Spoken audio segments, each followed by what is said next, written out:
안녕하세요. 원래 제가 방송을 요즘에 계속 하면서 연산입니다. 원래 하려고 했던 주제는 이렇게 다음 주를 계획하고 다음 주를 계획하고 이렇게 하면서는 원래 도형 움직이기였어요. 돌리기와 뒤집기. 네. 아무래도 11시니까 피곤해 보일 수는 있겠죠? 네.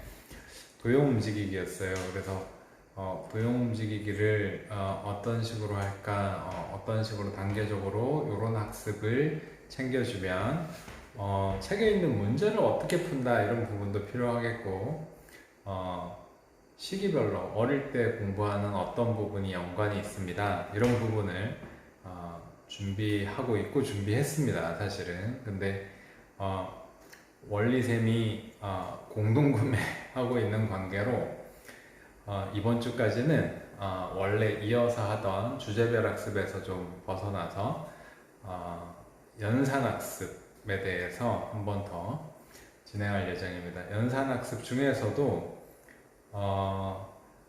오늘은 특히 연산 학습지의 차이, 어떤 차이가 있는지 활용할 때 그런 부분을 좀 아셔야 계획을 세우기 좋거든요. 그죠? 그래서 연산학습지의 종류와 그들의 학습 방향 이런 부분들을 참고하시면 될 것 같고 공동구매를 하고 있는 그 주간이기 때문에 관련된 어떤 질문하신 것에 대해서 많은 질문이 있었던 거에 대해서도 짧게 답변을 드리려고 하고요. 연산학습에 대해서 추가적으로 질문을 해주셔도 되죠. 제가 길게 얘기할 건 없을 것 같아요. 오늘은 글씨가 너무 안 예쁘네요. 이게 제가 맘대로 써도 이렇게 안 예쁘진 않았던 것 같은데 글씨가 안 예쁘네요. 자, 시작하겠습니다. 연산학습지의 종류를 저는 크게 3개로 나눠요.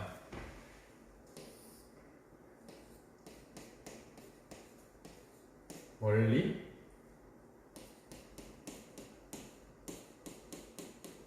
반복, 사고. 자, 이렇게 써놓고 보면 아마 대략 아실 것 같아요. 원리를 익히면서 연산을 어떻게 계산하는지 이런 부분을 조금 더 강조한 구문수학도 연산학습지로 봐야죠. 그걸 강조한 것이 첫 번째 원리를 강조한 연산교재, 그 다음 두 번째 반복 연습을 강조하고 있는 연산교재. 이 두 번째의 연산교재는 좀 전통적인 연산교재라고 보면 되겠죠. 기본 계산을 중요하게 생각하고 그 기본 계산의 반복을 체계적으로 그 다음에 아주 잘게 잘라서 연습하도록 하는 부분이 될 거고요. 세 번째는 사고력 연산입니다. 사고력 연산은 빨강 연산은 제 생각에는 요 중간쯤이 되지 않을까 생각하긴 해요. 완전 단순 반복도 아니면서 적절하게 원리를 알게 하면서 하는 부분이고, 센 연산도 최근에 이제 많이들 보고 있는데, 센 연산은 뭐랄까요, 제 눈에는 여기에서 어떻게 보면 조금 벗어날 수는 있는데 센 연산도 센 연산대로 장점이 있다고 생각해요. 제가 뭐 방송을 하면서 원리생만 좋습니다 그런 방송을 하고 있지는 않습니다. 센 연산도 센 연산대로 요쪽으로 조금 가긴 하지만 사고력 연산은 아니긴 해요. 자, 센 연산의 장점은 길이 계산이라든가 시간 계산이라든가 이렇게 단순하게 반복하는 것만이 아니라 교과 연습을 하는데 실질적으로 연습해야 될 것들도 포함하고 있는 거죠. 빅토 연산도 되게 특이한 교재죠. 빅토 연산도 이쪽에 가깝지만 또 연산의 원리뿐만이 아니라 되게 뭐라고 할까요? 다양하게 풀어내죠. 빅터 연산도 재미있게 하기 위해서. 그래서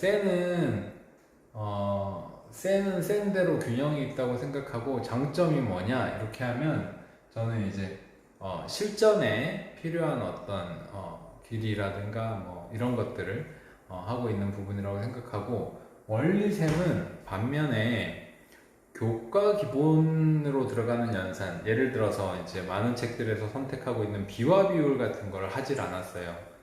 만약에 원리셈이 개정을 한다 그러면 3학년 이상은 책이 너무 적어서 원래의 원리셈의 장점이 좀 줄어든 것 같다는 어떤 어떻게 보면 비판적인 말씀들, 아니면 원리셈도 이렇게 되면 더 좋을 것 같아요 라는 어떤 조언들, 이런 부분들을 받아들이자면 원리셈도 나중에 비화 비율 B 구하고 이런 문제가 나올지 모르겠어요. B 부분이. 근데 지금 현재의 저의 시선, 저의 생각, 저의 시각은 B의 계산은 단순하게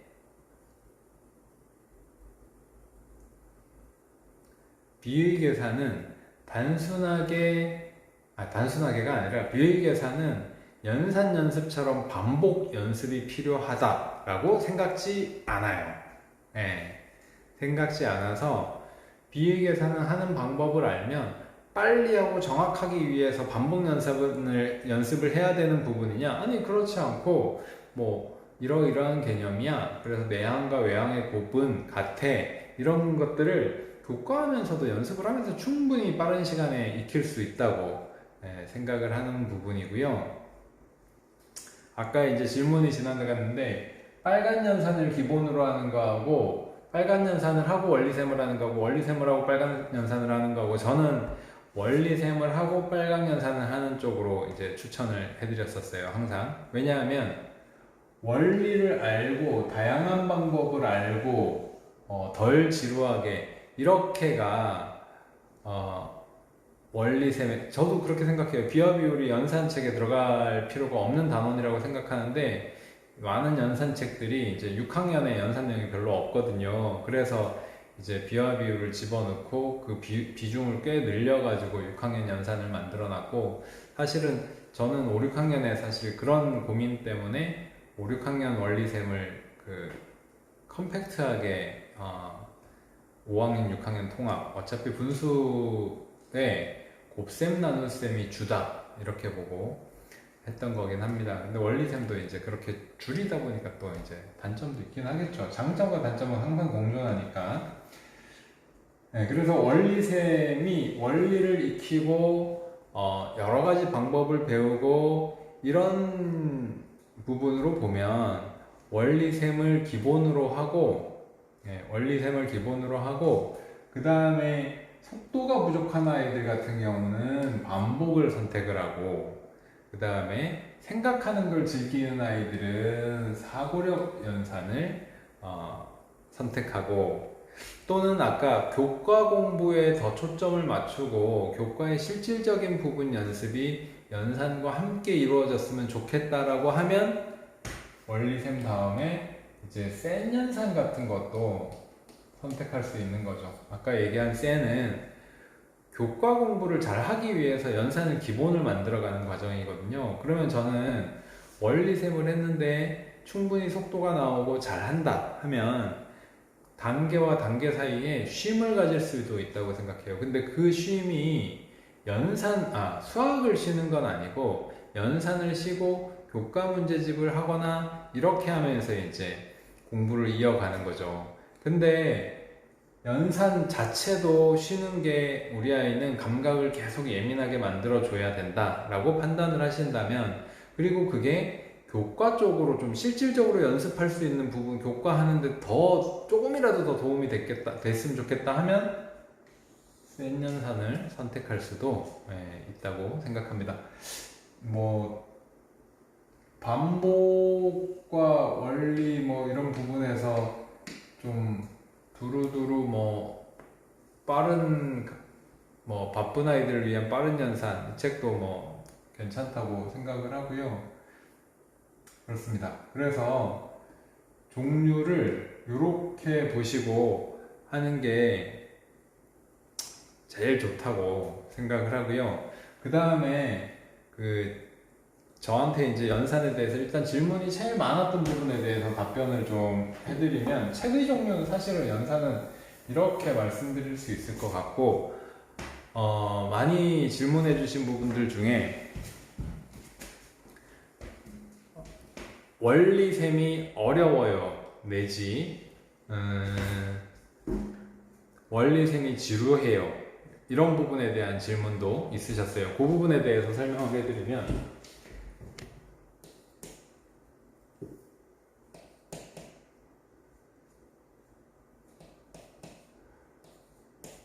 원리셈에서 제가 어려울 수 있는 포인트들을 짚어드릴게요. 원리셈에서 어려울 수 있는 포인트들은 어느 단계에서도 있을 수 있지만 특히 이제 6, 7세에서는 뭐냐면 빼기와 2 더하기 빼기 2나 더하기 빼기 3으로 수가 하나 정도 커지고 2개, 3개 띄어서 세는 건데 아이는 많이 어려워하는 것 같다라고 말씀하시는 부분들이 있으세요. 만약에 아이가 이 정도 단계를 한다고 하시면 빼기가 더 어려울 수 있고, 그 다음에 수가 커지면서 어려워질 거야 라고, 어려워진대 라고 아시고 그런 부분들을 이제 시키시는 게 좋습니다.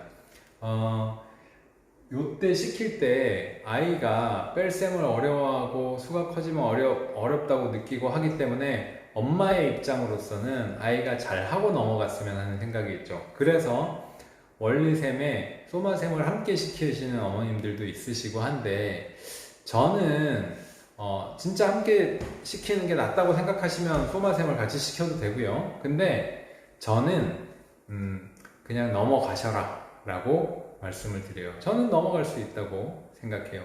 왜? 한 자리 덧셈 뺄셈은 초등학교 1학년 과정을 끌어내려서 어릴 때 준비하는 거잖아요. 그러면 이 뺄셈은 누구나 처음에 배울 때 어려워합니다. 네, 어려워해요. 왜 뺄셈이 어렵다고 말씀드렸어요? 우리 아이들이 6, 7세 단계에서 덧셈 뺄셈을 배우는 단계는 덧셈 뺄셈이 손가락을 사용하잖아요. 손가락을 사용하는 덧셈 뺄셈은 순서대로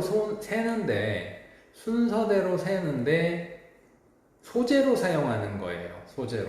예를 들어 3 더하기 2다 하면 3, 4, 5 이렇게 못 센단 말이에요. 손가락을 쓰는 아이들은 대부분 처음에는 3 더하기 2니까 이렇게 해놓고 순서대로 센 소제가 필요한 거예요. 하나, 둘, 셋, 넷, 다섯 이렇게 하나, 둘, 셋, 넷, 다섯 이 소제가 필요한 거예요.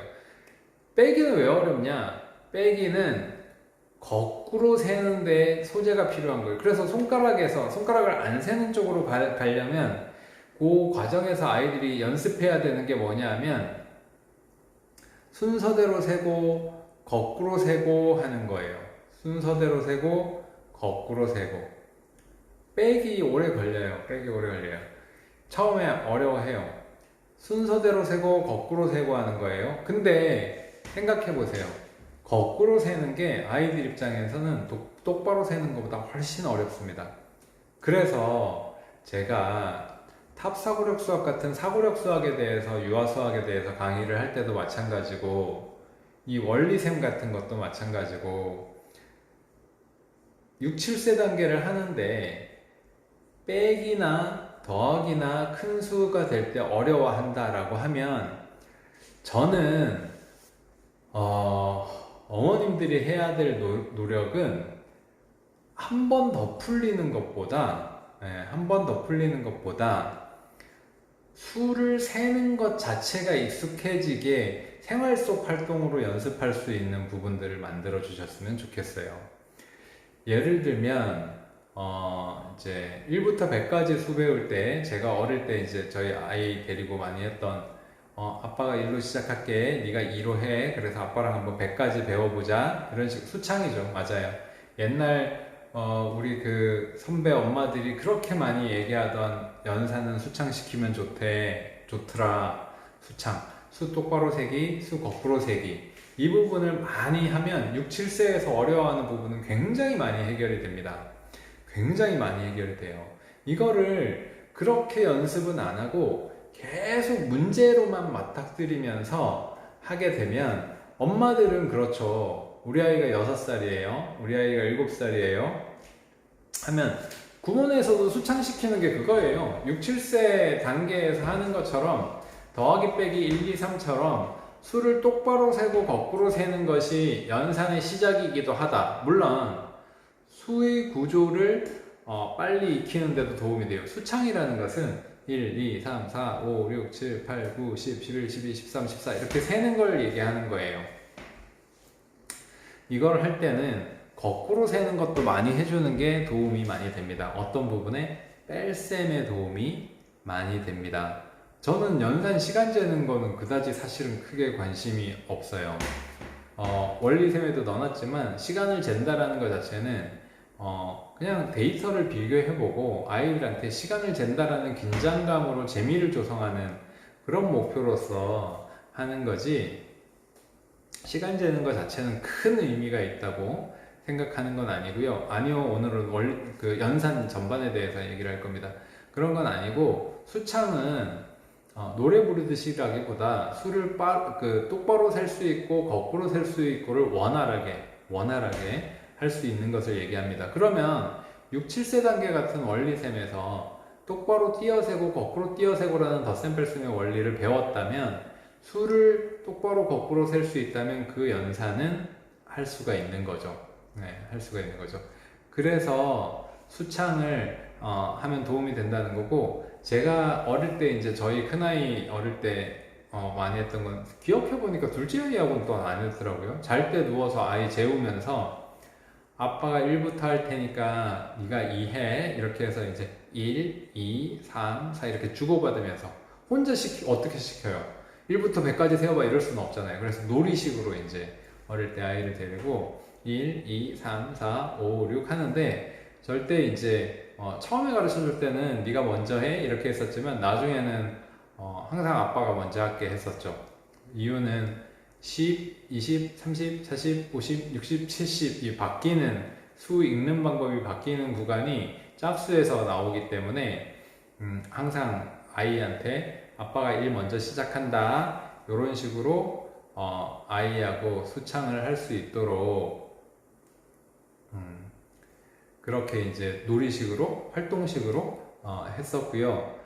손가락으로 하고 안 하고도 제가 아까 말씀드렸잖아요. 손가락으로 세는 단계는 아이가 생각하는 단계가 구체물이 필요한 거잖아요. 그러면은 추상화를 하게 해야 되긴 하는데, 이 추상화라는 과정이, 저는 그래요. 저는 수학을 가르치면서 아이들한테 쉽게 가르쳐야 된다고 생각해요. 학년이 올라가더라도 좋은 선생님은 어떤 선생님이에요? 아이들이 이해할 수 있게 눈높이를 낮춰서 설명해 주는 게 좋은 선생님이잖아요. 예를 들어서 중등을 가르쳐도 고등 잘하는 선생님이 와서 가르치는 거하고 초등 잘하는 선생님이 와서 가르치는 거하고 누가 더 잘 가르치냐? 초등이 더 잘 가르친다고 해요. 왜? 초등 하던 선생님은 중등 과정을 공부해서 가르쳐야 될지는 몰라요. 고등 하던 선생님은 기본적으로 고등 수준이 중등을 다 담고 있기 때문에 공부는 안 해도 될지는 몰라요. 하지만 쓰는 용어와 이해에 대한 눈높이가, 초등 가르치는 선생님은 초등의 눈높이에서 쉬운 표현을, 선생님도 초등에 익숙해져 있으면 중등 수학이 까다롭게 보여요. 그렇기 때문에 그렇게 표현하고 쉽게 가르치는 거고, 고등은 또 반대라는 거죠. 그래서 수학은 쉽게 하는 게 좋습니다. 항상 설명할 때는 수학을 쉽게 설명해 줘야 된다고 하는데, 왜 손가락을 쓰는 부분도 손가락을 쓰는 걸 그렇게 하면서 익숙해지도록 연습량을 늘려주고 시간을 줘야죠. 근데 추상화하고 연산을 빨리 해야 된다고 어린아이들에게 손가락을 못 쓰게 하고, 그러면서 손가락을 안 쓰는 걸 계속 연습하게 하고는 올바른 방법은 저는 개인적으로는 아니라고 생각해요.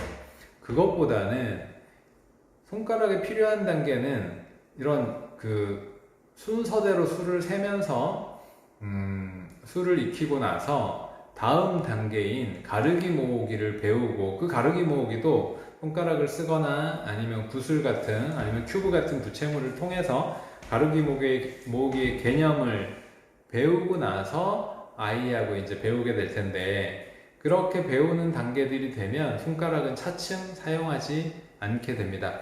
유독 느린 아이들도 있겠죠. 보통은 제가 이렇게 안내드리면 많은 어머님들이 실제로 이제 그렇게 해볼게요 고민하시다가 하시고, 나중에 많이들 그렇게 말씀하세요. 실제 6, 7세 단계 할 때는 수를 순서대로 세니까 손가락으로 소재를 쓰기 위해서 하더니 어느 순간 연산을 반복하니까 안 쓰게 되더라. 사실은 이거는 굉장히 자연스러운 거예요. 억지로 손가락을 못 쓰게 하고 쓰게 하고 뭐 이런 문제가 아니라고 생각해요. 익숙해지면 자연스럽게 안 써도 되는 건데, 아니 무슨 문제집을 몇 번씩이나 풀리면서 그렇게 반복하면서도 손가락을 일부러 못 쓰게 해가지고 가시적인 어떤 이 뭐랄까요, 학습 효과를 빨리 보여주고 빨리 확인하고 할 필요는 없지 않을까요? 예. 제가 1학년까지는 한자리 연산이니까 원리셈 6, 7세 같은 경우도 빼기가 어렵고 해도 반복 안 하셔도 됩니다. 예. 라고 말씀드리는 건 한번 계산해 볼게요. 만약에 원리셈이 보시고 책이 참 좋다 라고 한다면 6, 7세에 6번을 공부를 하고 7, 8세에 6번을 공부하고 초등학교 1학년에 6번을 공부를 해요. 초등학교 1학년 원리셈은 제일 뒤에 2권이 받아올림 관계가 나오긴 하는데 그래도 어쨌든 한자리이긴 해요. 그러면 원리셈으로만 해도 한자리 더하기 빼기를 5, 6세는 뺄게요. 5, 6세는 한자리 더하기 빼기의 개념보다는 더하기 빼기가 뭔지 알고 그 상황을 생각하고 이해하는 단계로 제가 책을 쓴 거고, 6, 7세부터는 진짜 계산하는 연산인데 6, 7세, 7, 8세 초등학교 1학년까지의 한자리 더하기 빼기가 무려 18번입니다. 18번을 공부하는데 제일 처음 시작하는 단계인 6세에서 아니면 7세 초반에서 빼기 3을 하는데 빼기 3을 어려워한다. 그러면 빼기 3을 마스터해야 다음 단계로 넘어가는 거야. 근데 책 쓴 사람은 그렇게 쓴 게 아니에요. 이거는 연산이라는 것은 빼기 3이 시간이 좀 걸릴 수는 있어요. 하지만 이해해야 되는 건 뭐냐 하면 9 빼기 3이다. 그러면 거꾸로, 처음에는 이렇게 거꾸로 할 수도 있어요. 9, 8, 7, 6 할 수도 있고, 실제 7살 아이들도 9 빼기 3을 시키면 손을 이렇게 펴고 접지는 않아요. 또 고집이 있어가지고 잘하는 것처럼 보이려고 눈으로 보고 이렇게 세죠. 9, 8, 7, 6 이런 식으로 세죠. 네. 그러니까 이걸로 접어서 세든 아니면 머릿속으로 9, 8, 7, 6 이런 식으로 세든 어쨌든 세면서 몇 개를 거꾸로 세는 게 빼는 연산이다. 똑바로 세는 게 더하는 연산이다. 거꾸로 세는 건 더 어려우니까, 아직 덜 익숙하니까 어려운 게 당연하다. 이렇게 인지를 하면 되고요. 그걸 아이가 이해를 했으면 그 이해한 거로 하나씩 하게 되는 거고, 연산이 퇴행한다기보다 저는 연산을 이제 공부하는 이유가 원리를 배운다 이런 부분은 당연히 있지만, 처음에 방법을 배운다 이런 부분은 있지만, 연산을 꾸준히 해야 된다라고 얘기하는 것은 연산은 감각 쌓기이기 때문이라고 생각해요. 말하자면 외워지다시피 답이 바로바로 툭툭 나오게라는 건 실제로 암기한 건 아니지만, 이걸 덧셈, 곱셈 구구처럼 덧셈 구구로 다 외우자 이런 건 아니잖아요. 우리 그 연산에 대해서 그런 건 아니지만, 실제로 이제 오답률이 거의 없을 정도로 이렇게 빨리 나올 정도로 충분히 연습을 해야 된다 이런 거죠. CV 보수도 거의 외워져야 돼요. 이렇게 외워지게 돼요. 외워지게 돼요. 그래서 원리생 같은 경우도 다른 책들도 그럴 거예요. 원리쌤 같은 경우도 가르기 모으기를 배우고 그 바다 올림 올라가기 전에 한 권은 다 시브이보수를 배우는 책이에요. 그렇게 되고요. 그래서 어릴 때는 한 부분을 한 부분에서 약하다고 해서 그 부분을 너무 반복할 필요는 크게 없다. 이렇게 아시는 게 좋겠고요. 이제 학년을 조금 올라가 볼게요. 지금 이제 질문 나오는 부분이 곱셈은 그냥 외워야 되느냐, 빼기 할 때 두 가지 방법을 알아야 되느냐, 이런 말씀들을 이제 많이 하시는데 이런 질문들도 많이 있었어요, 실제로. 그래서 더하기 빼기를 하는데 원리쌤처럼 뭐 두 가지 방법, 세 가지 방법 이런 것들을 알아야 되느냐, 그거 제가 3주 전인가 여러 가지 계산 방법 이제 강의하면서 그것까지 들으신 분들은 아시겠지만 여러 가지 계산 방법은 알아야 됩니까? 왜 굳이 이렇게까지 여러 가지를 알아야 되죠? 연산은 한 가지만 알아도 답이 나오잖아요. 왜 이렇게 어렵게 가르쳐야 되죠? 이렇게 말씀하실 수 있지만 실제로 교과서에서 그렇게 요즘 교과서에서 아이들한테 그렇게 이제 하도록 요구를 하고, 그 다음에 제가 원리쌤도 그렇게 만든 이유는 교과서에서 그렇게 요구하기 때문에 만들었다기보다는 그게 되게 실질적이라고 생각하기 때문이에요. 그 구체적으로 한 가지, 오늘은 주제가 그것만 할 수는 없으니까 그거에 대해서도 자세히 설명해 드릴 수는 있지만 한 가지만 좀 자세하게 말씀을 드려보면,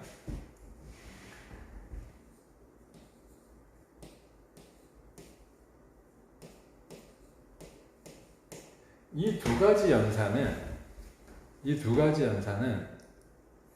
완전히 다른 연산이에요. 제 눈에는. 네, 제 눈에는. 제가 원리쌤에 쓰면서 해놓은 특히 2학년에 두 자리 덧셈 뺄셈에 대해서 여러 가지 계산 방법에 대해서 많이 배우는데, 왜 두 자리냐? 저희 아이들 가르치는 선생님들끼리 모여서 옛날부터 아이들 연산에 대해서 고민을 하고 토론을 해보고 이렇게 될 때 두 자리 정도까지는 우리 아이들도 가로셈으로 또는 암산으로 하는 게 아이들 수학머리 키우는 게 좋다라고 많이 얘기들을 했었어요. 실제로 선생님들끼리 이게 무조건 계산적으로 세로셈으로 방법만 가르치는 게 옳지는 않다라고 생각을 했었어요. 그런 예가 이제 가로셈에서 이런 문제인데, 이 두 문제는 왜 다른 문제냐? 어른들도 이 문제는 실제로 똑같이 안 푸는 분들이 많습니다. 저는 똑같이 풀지 않아요. 왜? 자, 저는 어떻게 푸냐?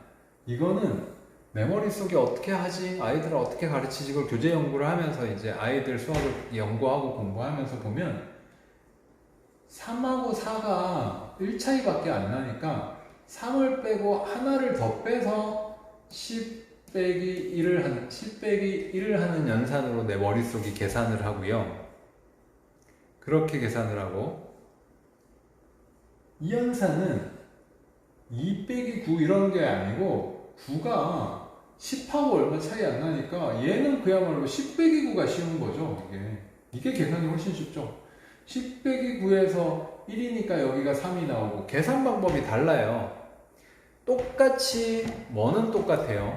10의 보수를 활용하는 건 똑같습니다. 결국은 여기에서 3 빼고 하나 더 뺀다 라는 요 계산 과정이나 10에서 9를 뺀다라는 요 계산 과정은 똑같지만 상황에 따라서 어떻게 생각하는 게 암산으로서 가로셈의 과정으로서 이런 상황에서는 이렇게 생각하는 게 훨씬 편리하고, 이런 상황에서는 이렇게 세는 게 훨씬 편리하고, 이런 다양한 상황들이 있고, 교과서에서도 아이들한테 셈은 이렇게 하는 거야 라고 기계적인 알고리즘을 가르치고 요거 반복해 이렇게만 하지 않고, 주된 방법은 있지만 실제로 아이들 가르치다 보면 이걸 주된 방법으로 가르친다 하더라도 스스로 이렇게 하는 아이들도 굉장히 많습니다.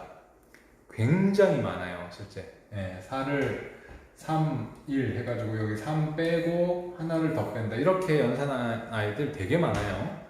보통은 이거잖아요, 그죠? 10에서 9 빼고 남은 이런 계산하는 게 이게 보통인데, 그래서 이 두 가지는 실질적인 방법으로서 이해가 안 되신다고요? 지난번 강의할 때도 그랬는데, 자, 이걸 계산을 한번 해보자고요. 13 빼기 4를 계산을 하려고 하니 원래 보통 배울 때 10 빼기 4를 우리 어릴 때, 어머니들 어릴 때로 하거나 아니면 보통 문제집들에서 보면 10에서 4를 빼고 수가 나오면 남아있는 것과 6을 더한다는 방법으로 많이 배웁니다. 이게 제일 많이 쓰는 방법이에요. 근데 이 셈은 받아내림이라는 과정이 있어요. 받아내림이라는 과정은 수가 커지면 여기가 뭐 33이다 하면 이제 계속 그런 식으로 이제 받아내림이 있어서 10을 여기 빌려줘서 10에서 4를 빼는 거고 이렇게 자리를 맞춰가지고 할 때 그렇게 되는데 얘를 3하고 4하고 같은 자리의 차이가 적으면 3은 빠질 테니까 4를 빼기 3 빼기 1로 이렇게 총 4를 빼는데 얘만큼 빼고 넘치는 만큼을 더 뺀다고 생각하면 받아내림을 해서 빼는 과정이 하나도 없고요. 어떻게 되냐 하면 요만큼 빼고 넘어가는 1만큼만 10에다 빼게 되니까 10에다가 작은 수를 빼게 되거든요. 그래서 계산이 조금 미묘하게 간단해져요. 그래서 근데 이거 비교해봐요. 이걸 이런 문제 말고 얘랑 한번 비교해봐요. 얘도 같은 식으로 한다면 12에서 2를 빼고 7을 더 뺀다 하면 이 큰 수인 9를 2와 7로 갈라야 되고 2하고 빼도 또 10에서 7을 빼는 과정이 있어야 돼요. 근데 얘는 어떤 게 이것보단 이게 더 합리적이에요. 12 빼기 9다. 그럼 9가 굉장히 큰 수니까 10에서 9 빼가지고 1인 거는 누구나 쉽게 계산하거든요. 그러니까 1과 2니까 3이다. 이거는 아까하고 완전히 다르죠. 뭐가 더 편리한지는 상황에 따라 다른 거예요. 상황에 따라. 이게 이런 보수 계산이라는 게 학년이 올라가잖아요. 학년이 올라가면 이런 것도 있을 수 있겠죠. 37 더하기 56 더하기 19다. 이런 게 있다. 이런 게 있으면 얘를 고지곧대로 두 개를 세로 셈하고 두 개를 세로 셈하고 이런 식으로 하지 않고 조금 전과 같은 몇십을 채우는 방식을 이해하면 셈의 원리가 가장 기본 원리가 그거야. 이걸 이해하면 이런 것들도 이제 학년에 올라가가지고 하면 이거 5로 고치고 여기 1을 옮겨. 그럼 얘는 20으로 고치자. 계산이 간단해지네. 그러면 7하고 5니까 7하고 5 12 하면 80이니까 92에다가 이렇게 더해서 112라고 계산하자. 이런 식으로 계산하는 게 우리 아이들이 훨씬 쉽다는 거죠. 훨씬.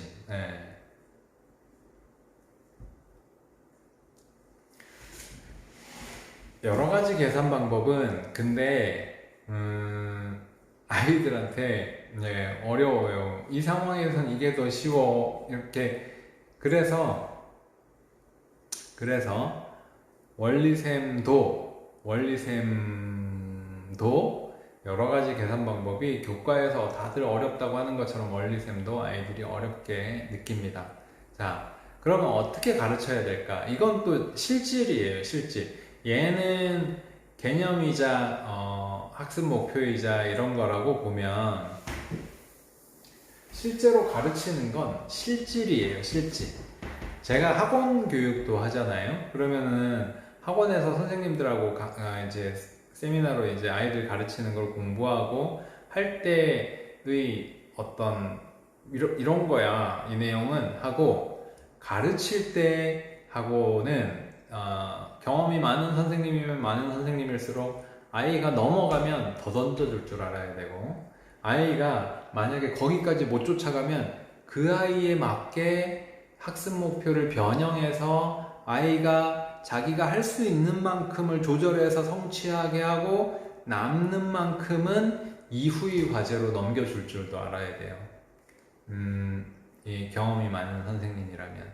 아, 그래. 그러면 요 정도까지 한번 생각해봐. 너는 어떻게 생각하니? 이렇게 이제 유도를 해서 학습 참여를 해서 아이가 이해하고 어느 정도까지의 목표를 딱 해주고, 아, 요만큼은 이후의 과제가 돼야 되겠어. 이런 거. 아니면은, 굉장히 잘 따라와요. 그러면, 야, 이것도 한번 해봐. 이러면서 이제 아이한테 재밌게 던져줄 수 있는, 액티브하게 이제 아이들의 반응을 얻을 수 있는 그런 식으로 이제 더 넘어설 수도 있겠죠. 그러니까 그렇게 할 수 있는 거예요. 그러면 원리쌤도 기초연산 학습지지만 어머님의 입장에서 여러 가지 계산법은 어렵대. 나 때는 되게 단순하게 배웠는데 요즘에는 어려워할 수 있대. 근데 만든 사람이 그 다음에 그 교과서가 이 여러 가지 계산법을 우리 아이에게 요구하는 것은 우리 아이를 어렵게 하기 위해서 요구하는 것이 아니고, 어렵게 하기 위해서 요구하는 것이 아니고, 기본적으로는 자기가 편한 기본 계산을 할 줄 알면 돼요.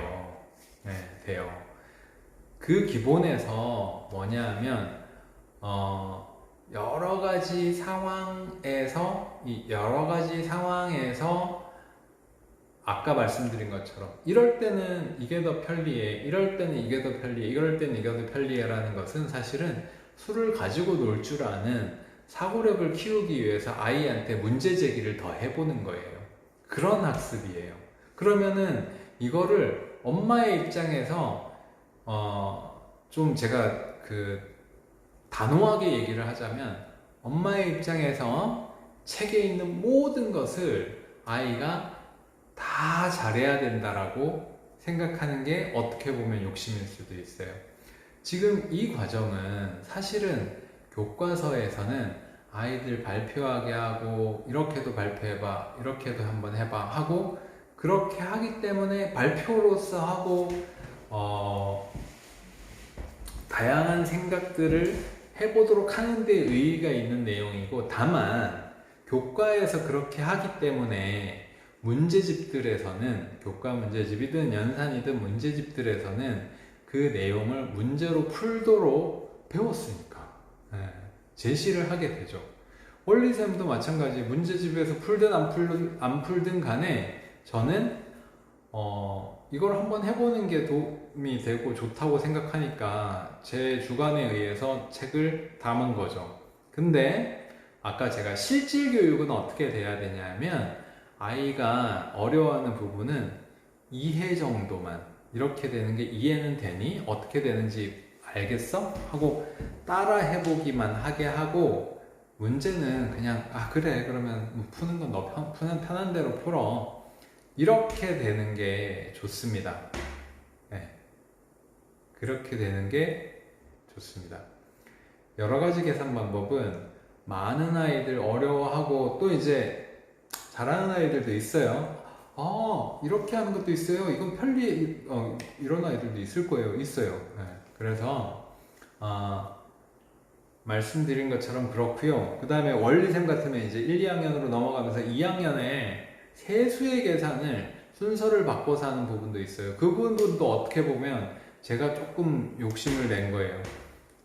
계산 순서를 바꾸는 부분은 교과서에는 사실 나오지 않습니다. 앞에서부터 차례로만 계산하게 하는데 저는 실질적으로 계산을 바꿔서 하는 부분이 연습되어야 된다고 생각을 하고 지금도 그렇게 하고 있고, 그렇기 때문에 순서를 바꿔서 계산하는 부분을 2학년 부분에 넣고, 그 다음에 곱셈 부분은 분명하게 말씀드리는데 외워야 됩니다. 외워야 되는데 원리셈은 2학년 4권, 5권, 6권 요 3권을 지나면서 곱셈국어를 거의 자연스럽게 외우게 될 거예요. 문제를 풀면서. 다만 좀 완성도 있게 하려면 두 번째 책을 하면서부터는 구구단도 이렇게 수창으로서의 구구단 암기도 하면서 5권 곱셈 구구를 공부하면 빨리 외우게 될 것이고, 6권은 3학년에 나오지 않는, 3학년에 나오는, 나눗셈을 곱셈9구의 영역에서 곱셈9구를 확실하게 좀 연습하라고 만들어 놓은 책이니까 곱셈9구를 외워야 됩니다. 외워야 되는데 원리셈을 쓰면서 저 나름대로는 외우는 과정 이상의 4권도 보면 내용이 굉장히 좋아요. 그러니까 곱셈의 원리를 알면서 곱셈9구를 배우기 전에도 곱셈을 계산할 수 있는, 조금 더 간단하게 계산할 수 있는 그런 과정을 공부할 수 있게 해놨으니까 4, 5, 6권 부분은 곱셈9구 관련해서 확실하게 믿음을 가지시고 하셔도 좋습니다. 자신있게 권유해드릴 수 있는 책이에요. 다만 3권이 좀 어렵다. 전체에서 아마 3권이 제일 어려운 책 중에 하나인데, 그래서 3권이 좀 어려우면 학습 목표를 이제 이해하는 위주로 하고 이렇게 했으면 좋겠고, 그 다음에 곱셈9구는 언제쯤 외워야 되냐 라고 하면 사실은 2학년 1학기 때 외워도 됩니다. 그게 10여 년 전이긴 하지만 10여 년 전엔 대치동 아이들도 수학 잘하는 2학년 레벨이에요. 곱셈9구는 대치동에 수학 잘하는 아이들도 그렇게 연산 자체를 막 빨리 외우는 게 막 유행이고 그런 것도 없었어요. 모르겠어요. 뭐 원래 어릴 때부터 똑똑해서 특목고를 목표로 하고 처음부터 어릴 때부터 이제 영재고를 목표로 해야 되는 똑똑한 아이들이다 하면 다 빨리 해야죠, 그죠? 계획을 세워서. 근데 보통의 아이들인데 그냥 똑똑해라고 하면 구구단은 2학년 때 외우면 됩니다. 네, 2학년 때 외우면 되고요. 2학년 여름방학 때까지만 외워도 불편함은 없습니다. 학교 생활에 불편함 없고, 학원을 다니면 조금 다를 수 있겠네요. 학원에서 이제 그 학년에 뭘 하느냐에 따라서 그거는 이제 학원에서 진도로 아마 이제 추천을 하거나 이렇게 언제 외우게 하자고 해달라고 하거나 할 테니까 그렇게 되고요. 그 다음에 또 많이 질문 주셨던 것 생각나는 게 예를 들어 조금 전에 질문 지나간 거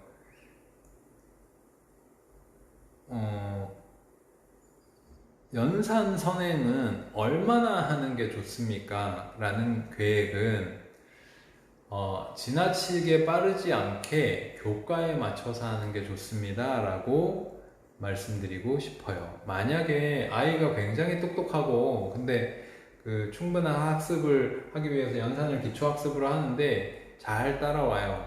네, 잘 따라오면 연산 충분히 하면서 교과 진도도 빨리 나가는 아이겠죠. 그러면 거기에 맞춰서 연산도 충분히 빨리 해주게 되는 거고, 다른 아이들보다는.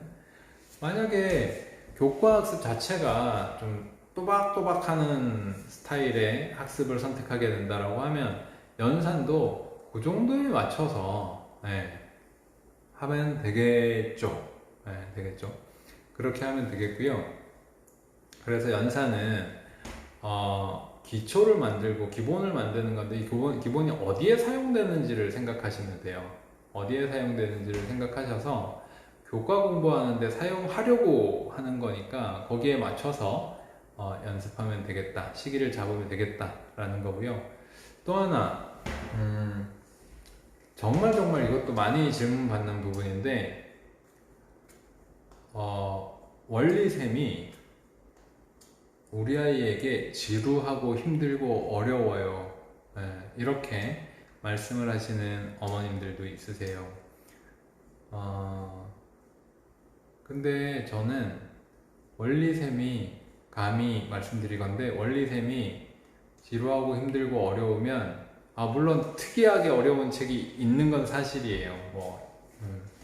2학년에 3권 이런 거 다른 책에서는 안 나온 내용이라서 있는 건 사실이지만, 전반적으로 또는 이제 유아 쪽, 특히 이쪽은 원리셈이 어려우면 또는 원리셈이 지루하다라고 하면 어떤 책을 해도, 어떤 연산책을 해도 지루할 겁니다. 대체로 원리셈이 굉장히 다양하게 생각하게 하고, 다양한 그 모델들을 제시하고, 그림들이 많은 게 그냥 아무것도 아닌 것 같지만 사실은 원리셈도 이 수막대 모델이나 이런 것들, 또는 그 수직선 모델이나 이 사용하고 있는 것들이 실질 수학으로 이렇게 도움이 되는 개념들이거든요. 그래서 그런 부분들을 덜 지루하게 할 수 있도록 다양화하면서 한 부분들이라, 그러면서도 반복 연습을 하게 만들어 놓은 거라서 지루하진 않은데 연산이기 때문에 지루하죠. 연산이기 때문에 어떤 아이든 이게 지루할 수 있어요. 그러면 엄마는 어떻게 해야 되느냐? 저는 만약에 아이가 아직 어린데 연산을 너무너무 힘들어한다. 근데 생각하는 건 또 좋아한다. 아까도 질문하셨어요. 유자수는 좋아하는데 감사하게도 원리셈 5, 6세 책까지도 구입을 하신 거예요. 근데 유자수는 또 너무 재미있게 해요. 아니면은 7세 아이인데 탑사고력 수학은, 이런 아이도 되게 많아요. 탑사고력 수학은 너무너무 재밌게 하는데 맨날 탑사고력 수학 가지고 들고 오는데 원리셈은 하기 싫대요. 정상이죠. 네. 정상이죠. 정상. 저는 정상이라고 생각해요. 물론 원리셈을 좋아하는 아이들도 있어요. 쉬운 내용이고 성취감 있고 내가 는다고 느껴지고 그나마 지루하지 않은 연산책이고 하기 때문에 아이 입장에서 그럴 수 있다고 생각해요. 하지만 연산은 숫자를 반복하는, 연산도 원리셈도 좀 그래도 알록달록하게 만들고 하긴 했지만 그럼에도 불구하고 숫자를 반복하고 이런 부분이기 때문에 지루하고 힘들 수 있습니다. 그러면 저는 너무 그러면 안 시키는 게 더 좋다고 생각해요. 솔직하게 말씀드리면 안 시키는 게 더 좋다고 생각해요. 물론 제가 지금 말씀드린 것처럼 원리셈이 그렇다고 해서 원리셈으로 안 되면 어떤 연산책을 해도 안 되겠어 라고 바로 포기하시지는 말고 아이한테 맞는 책을 서점에 가서 같이 골라보시는 게 좋아요. 그래서 좋은 거는 아이가 선택해가지고 풀어보는. 근데 그래도 연산책은 실증 나게 되는 게 정상이라고 생각하는데, 어찌되었든 뭐 조금이라도 아이가 마음에 들어하는 것 선택해서 시키시고, 못하는 성격이다 하면 일단 어릴 때는 좋아하는 거 위주로 시키세요. 수학은 아시다시피 좋아해야 잘할 수 있습니다. 수학은 좋아해야 잘할 수 있어요. 이거 굉장히 중요한 거예요. 수학은 성실한 아이보다 게으른 천재가 더 잘하는 학문이에요. 어쩌면 심지어 연산조차도 저는 그렇다고 생각해요. 왜냐하면 이 연산도 제가 이제 저희 큰아이 예를 들면서 이제 몇 번 설명을 드렸었는데, 어릴 때 사실은 안 해놔도 중학교에 가서 충분한 공부를 하면서 연산 감각도 민감해집니다. 초등학교에서 이걸 안 해놨다고 해서 중학교에 가서 연산을 하면서 더하기 빼기를 자꾸 틀리느냐? 다 그렇진 않아요. 성격적으로 틀리는 아이들이 있죠. 근데 이 성격적으로 틀리는 아이들이 어릴 때 연산하면서 비슷한 생각하지 않나요? 한 개씩 틀려요. 충분히 연산을 하고 있는데 한두 개씩, 꼭 한두 개씩 틀릴 때가 있어. 근데 교과 공부도 시키다 보면 하나의 좀 성격적인 부분이 있어요. 그러면 그거는 어디에나 그런 아이들은 어느 순간에나 조금씩은 존재하고 그걸 극복하기 위한 계기들을 만들 필요는 있죠. 실수 많은 아이들 중에 그 실수 줄이는 일이 어떤 때 벌어지냐 하면, 제가 이제 경험해 본 것 중에 아이들 가르칠 때 실수를 고친 아이가 있었어요. 실수를 고친 아이는 그 학습 목표를 가지고, 제가 예전에 영재교육원 특강을 한 3개월 정도 아주 빡시게 공부를 시킨 적이 있는데, 재미있는 게 영재교육은 떨어졌는데 이제 나중에 중등에 가서 이제 중등 영재교육을 다니긴 했는데 그 아이는 영재교육은 입시에서는 탈락을 했는데요.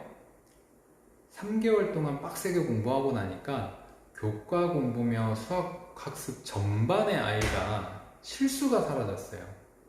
그래서 그 엄마하고 저하고 왜 그럴까요? 그 앉아가지고 같이 생각한 적이 있어요. 결론은 뭐였냐면 이 아이가 자기가 꼭 그러니까 해보겠다는 의지를 가지고 공부하는 그 3개월 동안 집중력이 굉장히 좋았던 거고 잘하고 싶은 욕심 이런 것들이 되게 충만해 있었고 그렇게 공부를 하다 보니까 그 영재교육원을 준비하던 수학 특강 뭐 경시일 수도 있고 어떤 계기가 있을 수도 있어요.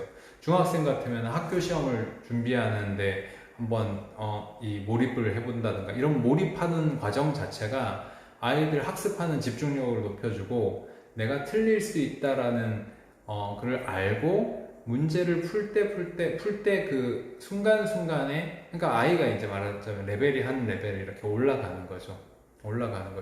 그렇지 않은 아이를 우리가 저도 부모이기도 하고 학원 강사이기도 하지만 우리가 아이한테 이렇게 실수하면 어떻게 집중해야지 아무리 얘기를 한다고 해서 아이가 집중을 하던가요? 그렇지 않죠. 그런 계기는 있더라고요. 물론 성격에 따라서 틀리는 걸 굉장히 싫어하는 성격이 있어요.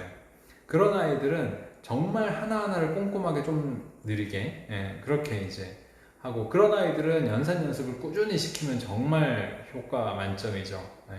틀리는 거 싫어하고 이런 아이들은. 근데 아까 말씀드린 게으른 천재도 있고 또는 실수가 줄고 하는 건 굉장히 민감한 감각을 만들고 그 다음에 몰입해서 공부하는 어떤 경험이나 과정 이런 것들이 좀 있어야 되고요.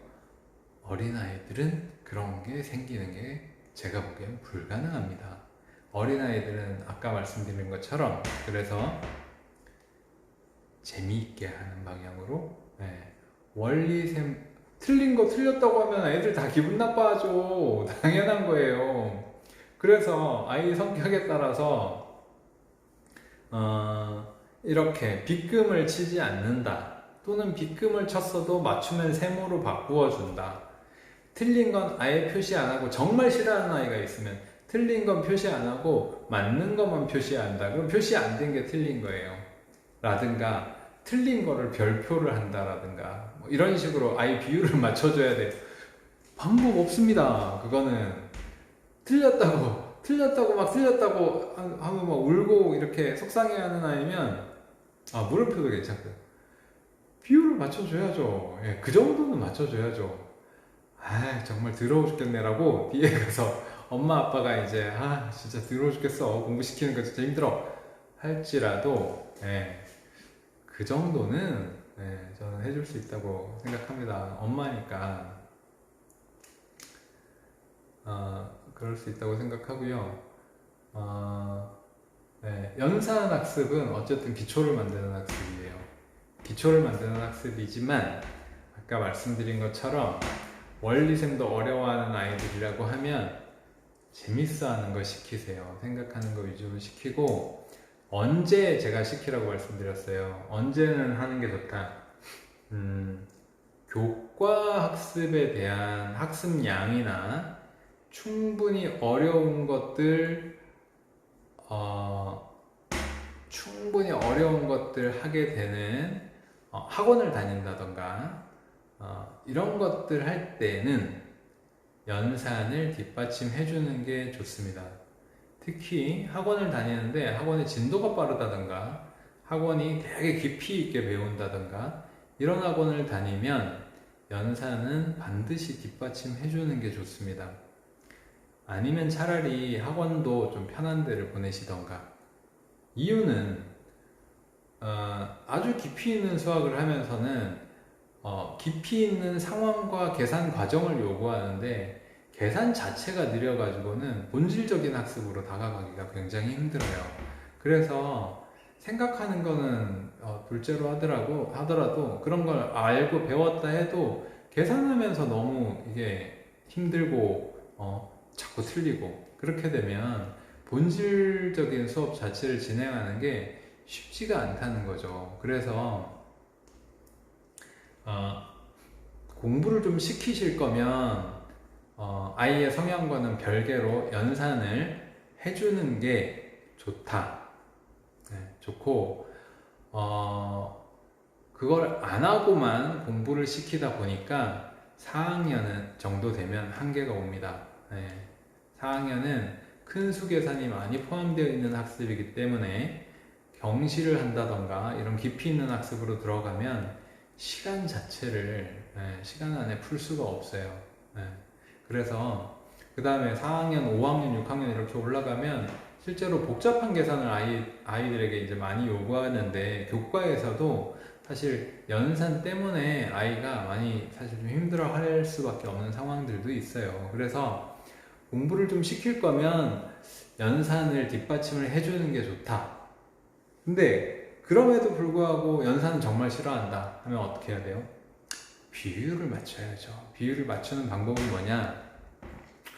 꼭 필요하고 꼭 해야 될 단계만 찾아서 예를 들어서 우리 아이는 두 자리 한 자리까지는 잘해. 근데 세로셈을 체계적으로 해야 되는 세 자리부터는 이놈이 정말 연산을 하기 싫어하고 하면 차라리 원리셈처럼 긴 호흡으로 꾸준히 하는 책보다는 기적의 계산법 같은 책 딱 사가지고 요거 한 것만 하자. 얘야 요거 한 것만 하자 라고 처방전을 내려주시는 게 현명한 방법이라고 생각합니다. 초클릿보다는 공부는 해야 되니까 교과 위주로 아이에게 하는데 그 아이에게 이제 맞춤 처방이 필요하잖아요. 그러면 지루한 연산 학습을 정말 못하는 아이들이 있거든요. 특히 남학생들.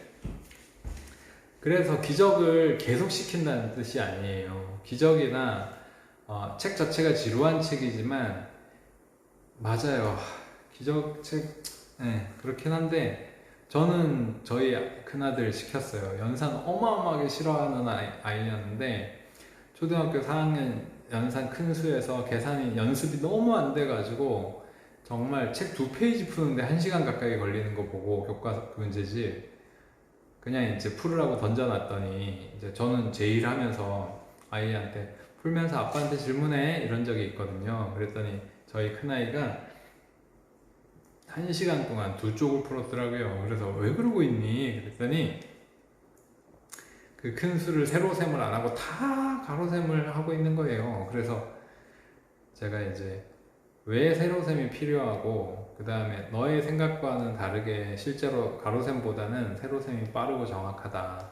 아빠하고 시간 재서 한번 해보자. 이렇게 해가지고 너가 하고 있는 게 좋은 과정이 아니야. 좋은 방법이 아니야. 그거는 어릴 때까지의 수학이고 지금부터는 필요해. 우리 짧게 딱 연습할 수 있는 책 한 권만 정해서 하자라고 해서 기적의 계산법 시킨 적이 있어요. 그때 한 권인가 두 권인가 그래도 따라줬던 것 같아요. 아이가 그랬던 적이 있어요. 그래서 공부를 좀 할 거다라고 하면 연산은 뒷받침이 되어주는 게 좋고 만약에 안 된다 하더라도 딱 약한 부분 만약 기적도 정말 그 기적으로 기절한다 그러면 이제 원리셈 같은 걸로 해야겠죠. 그 맞는 거에 원리셈 그 단계만 딱 한 권, 두 권, 요 부분은 좀 연습하자. 항상 연습하자고 얘기하는 건 아니고 우리 약한 건 해야지. 약한 건 딱 연습하고 넘어가는 거야. 이런 식으로 이제 아이를 설득해서 동기부여를 해주는 거예요. 그렇게 해서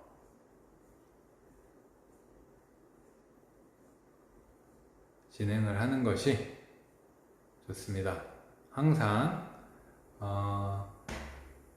이제 저는 아이들 어릴 때부터 그러니까 아빠로서는 동기부여나 이제 아이 의견 듣는 거나 이런 걸 되게 열심히 했었어요. 이제 어느 정도 나이를 지나가니까 그게 잘 안 되는데 이제 저도 아이에게 고집도 피우기도 하고 싸우기도 하고 혼내기도 하고 하는데 어느 정도까지는 그런 부분을 의견을 충분히 들어주려고 많이 노력하고 하자고 설득해서 하고 하기 싫다는 건 안 시키고 이렇게 사실은 저는 아이를 키워왔는데 네, 초이 3고는 어렵다니까요. 초이 3고는 어려워요. 그렇습니다. 네. 연산에 대해서는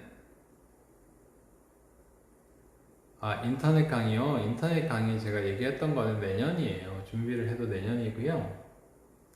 올해는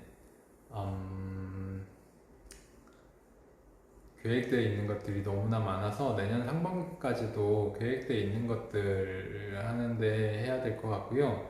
아이가 싫은데 싫은 거 할 때 시간 너무 걸리는 것도 너무나 자연스러운 거죠, 그죠? 네. 죄송하게도 1대1 줌 수업 같은 거는 줌 수업 같은 건 아니지만 1대1 줌 수업이나 이런 것들은 계획에 없습니다. 그런 생각은 해요. 강의를 하고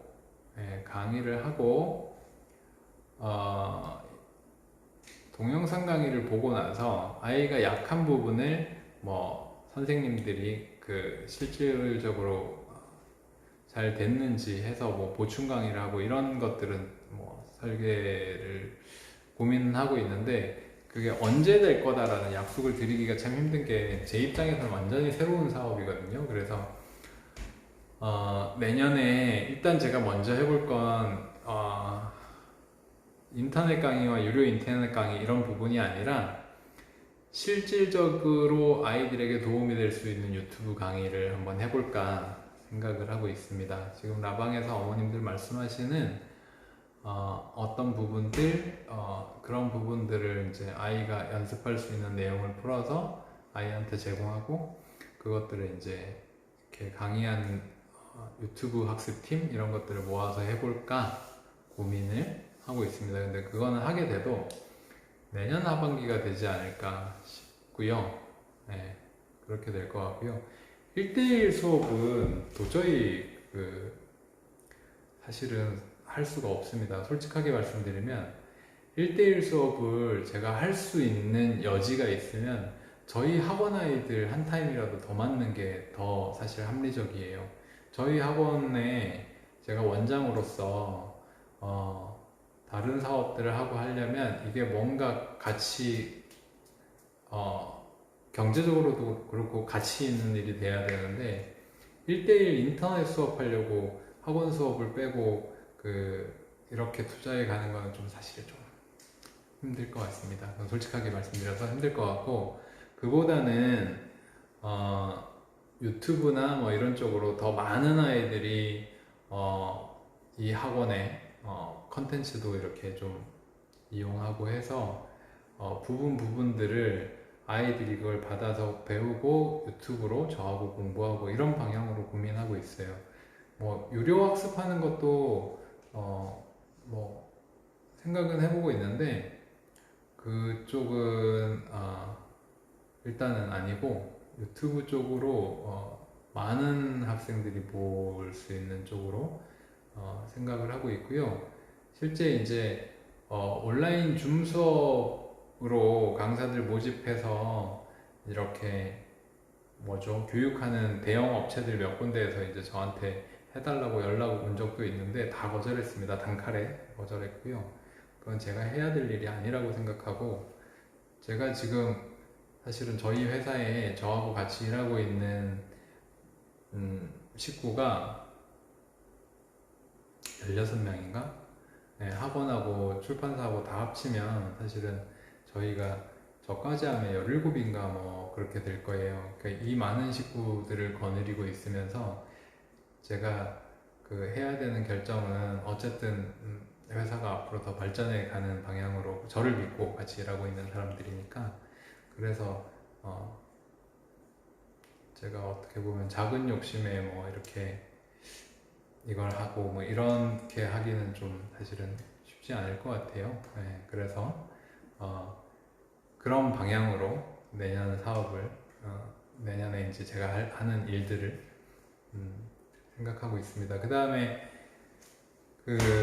올 겨울에 지금 출판으로 준비하고 있는 것들 중에 하나가 초등학생의 방정식, 초등 방정식 이런 책을 하나를 기획하고 있는 게 있어요. 그래서 초등 방정식이라고 실제 이제 지금 3학년 이상 아이들을 두신 어머님들은 아시겠지만 3학년 수학에서 최상위, S 최상위, 뭐 아니면 뭐 최고 수준 이런 책들을 풀려만 보셔도 초등학생들에게 실제로 방정식이 요구되는구나 라고 느끼실 거예요. 그래서 지금 기획하고 있는 책이 교과교재는 내년에 개발을 시작하기로 되어 있고요.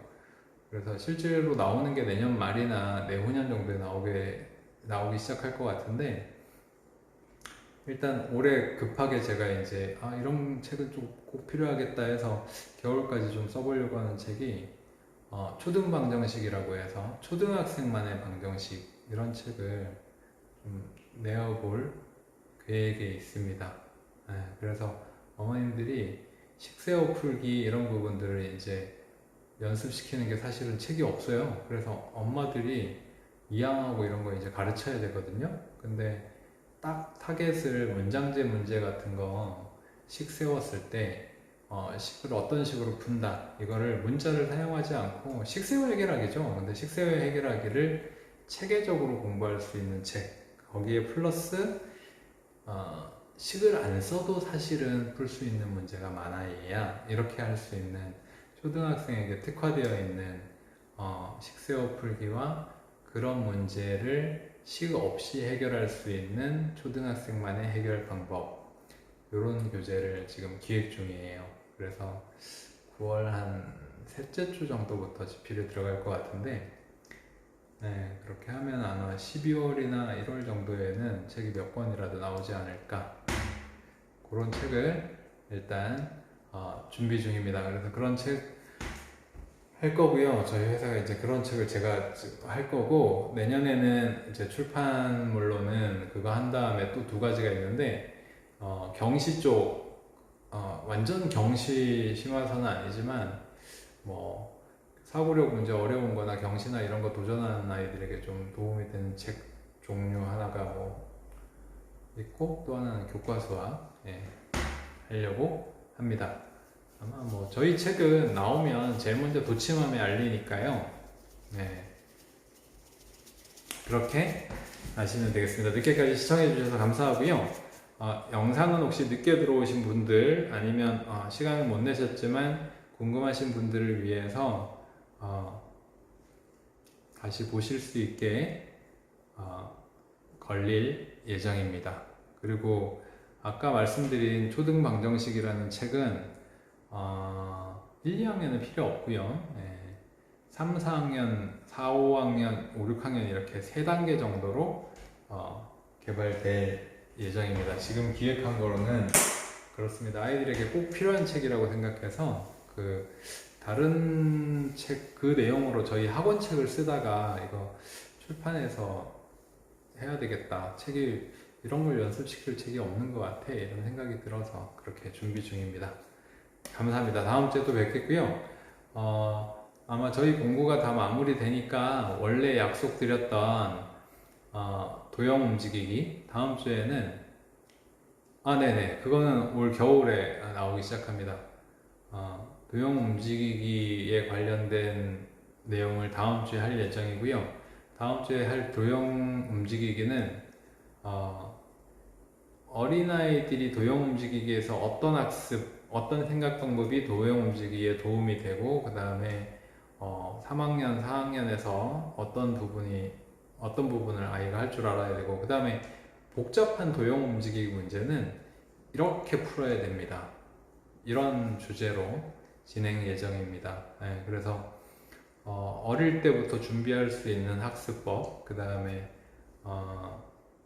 진짜 어렵다고 하는 초등학생 3, 4학년이 되어서 도형 움직이기가 책에 나오는데 교과 문제집에 나오는데 되게 어렵대. 할 때 아이에게 제시해 줄 수 있는 풀이 방법 이런 부분들을 네, 평면 도형의 이동 맞아요. 네, 돌리기 뒤집기 관련입니다. 다음 주에 할 예정입니다. 오늘 방송은 여기에서 마치도록 하겠습니다. 감사합니다. 다음에 또 뵙겠습니다.